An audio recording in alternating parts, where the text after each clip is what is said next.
Hey guys, in this video I'm going to show you how to accept payments through QuickBook. So open up the app.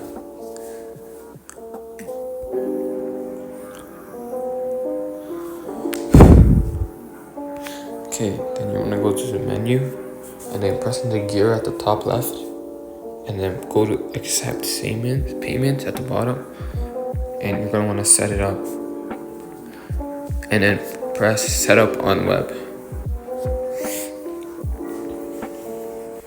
Alright, here you're going to need to log in.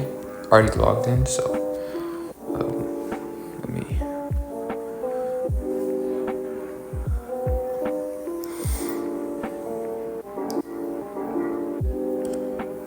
Alright, and then here you put in all your information about your business, and then you put stuff about you, and then you need to put the information about your deposit account.